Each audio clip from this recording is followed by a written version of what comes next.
Welcome to MCN and welcome to a sunny Donington Park where we have finally got our hands on this. It is Yamaha's XSR 900 GP.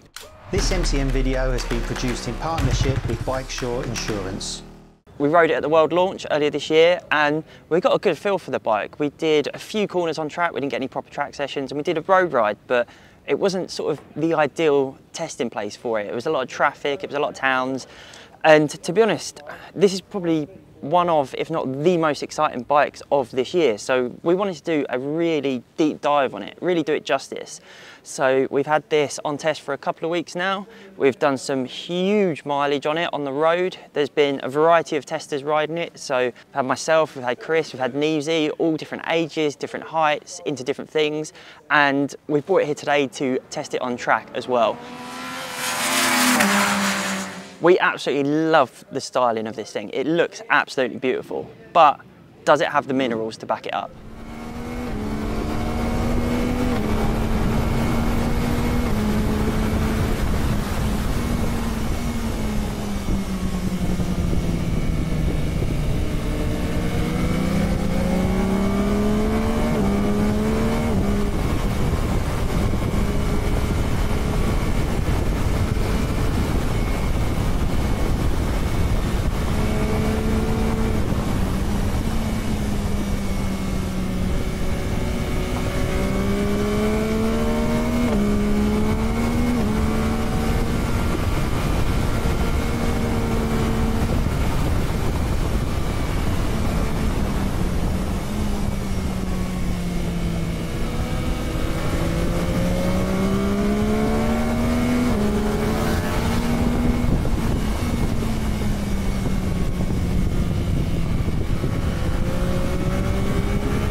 So we've had this bike for a couple of weeks now. We've done a shed load of miles on the road, and we've just finished our day at Donington Park doing a track day in the glorious summer sunshine. Now, there are still a few questions that we had a bit unanswered from the launch, like what does it feel like on track? What's it like on UK roads? How comfortable is it after a full day of riding? And that's exactly what this video is for. That's what we're addressing. So to start with, I've got to say, Yamaha missed an opportunity not to launch this bike on track. I wasn't really sure what to expect because obviously it is so heavily based on the XSR 900 platform. Now, it's not just me that's ridden it today. We've also had the legend that is MCN's own Michael Neves, and well, here's what he thought of it. All right, mate, how was that? Absolutely brilliant. I've been looking forward to riding this ever since it was unveiled, just really because it's in 80s Marlboro colours. I mean, I've got to tip my hat to Yamaha for being brave enough to make a bike look like a YZR 500, kind of. I was here at Donington in 1989, beginning of August, watching the British Grand Prix, and I remember seeing Neil Mackenzie on his Marlboro Yamaha come into view down Craner Curves in the lead, and the crowd went absolutely bonkers. And it was a big thing then for a Brit to lead a Grand Prix. He ended up finishing fourth and they let him on the podium. It was just amazing. It's one of those things that sticks in a lot of race fans' minds forever. So Chris and Carl have been riding this bike on the road. I've been lucky enough to come and ride it on the track, and from Redgate all the way around to Coppice, the flowing bit, this is just beautiful. It's light steering, it's really easy to ride, the power's friendly. I was wondering about the riding position because it's not full-on sports bike. I really like it. The bars are quite comfortable for me. It's got loads and loads of room. I'm 6 foot, not cramped on it at all. And it's such a friendly bike that within a few laps, really, I'm going as fast on it as really I can.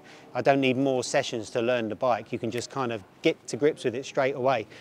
On a fast group track day, it's not the quickest bike down the straight, so you've monstered down the straights by R1s and RSVs and stuff like that, because it's only got 117 bhp.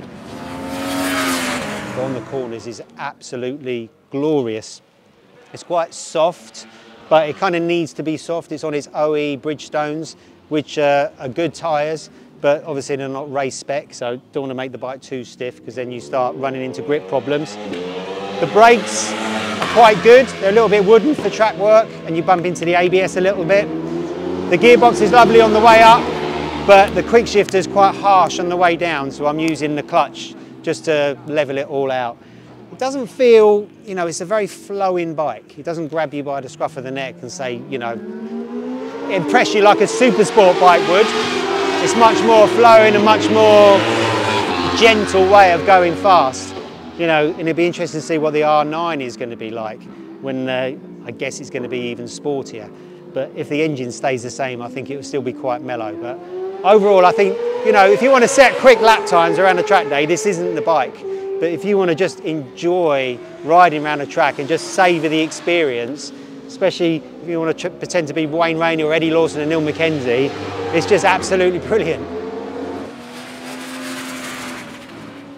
So where Neezy's got that nostalgia, that real sort of love and affection for this bike because of them gorgeous looks, because of the era that it harks back to, I just had to let him have a go, but I couldn't let him have it all day. I mean, look at it, it's absolutely beautiful. And the best thing is it performs as well as it looks. Now, you might look at it and think, oh, might be a bit sluggish, might be a bit lethargic, it's quite long, it's quite heavy, but actually, because of this, it's a really nice bike to ride on track. So at Donington, it's quite wide, it's quite open, it's quite sweeping, especially for the first half of the track. And the beauty of this bike is in the stability.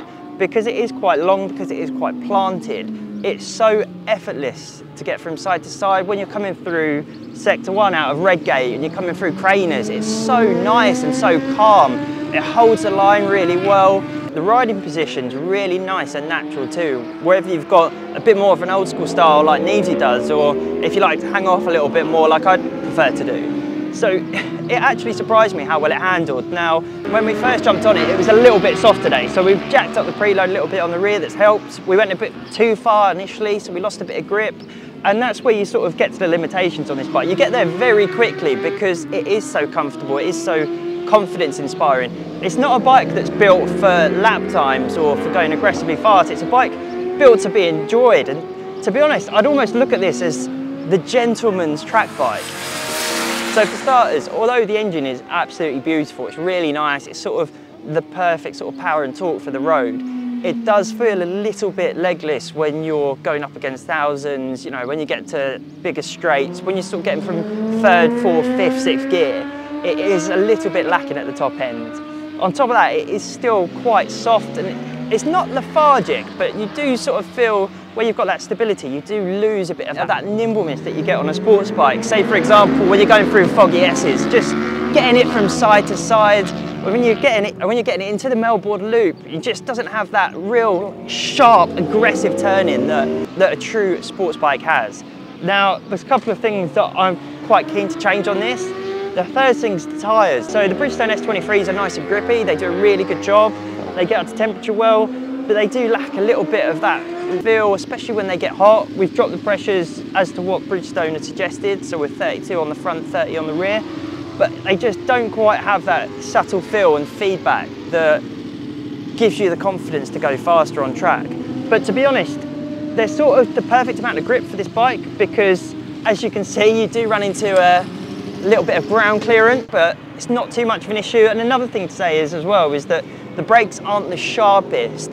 They're a bit wooden through the lever, and when you're braking really hard, you do get quite a lot of ABS intervention. So I think as this is my long termer, I've got it for the year, I'm gonna put some new tyres on it, I'm gonna try and get the braking sorted, and I might see if I can just lift it up a bit and just make it a bit sharper, just a bit more agile. Yamaha are keen to stress that this is not a track bike, this is not a bike made to go racing, this is a road bike that you can take on track. And with that in mind, it is a supreme bit of kit. And what makes it interesting as well is that there's an R9 coming. This is a little taste of what Yamaha can do in a chassis that is essentially based on a retro machine. There's rumours floating about that the R9 might have a tweaked chassis, might have a tweaked swing arm, it's going to be more aggressive. And to be honest, if this is anything to go by, it's going to be bloody brilliant. Now, there's been a lot of talk about comfort. We've done hundreds of miles on the road and we've done a full day today. It's comfortable on track, it's really roomy. No matter how tall you are, it's got loads of space between the seat and the handlebars, and it's not too aggressive either. So overall, there were some unanswered questions. There was a lot of people commenting, emailing, asking about what it's like on track. It blends a really nice line between being something of serious style and something of serious substance. And although it has got that little additional element of comfort, that little bit more room for the larger rider, it doesn't lack on track. All right, it's not the sharpest, it's not the fastest, it's not the most exciting and aggressive bike that you can buy, but it really does mean business. What Yamaha have done here have built the perfect gentleman's sports bike. This MCM video has been produced in partnership with Bikesure Insurance.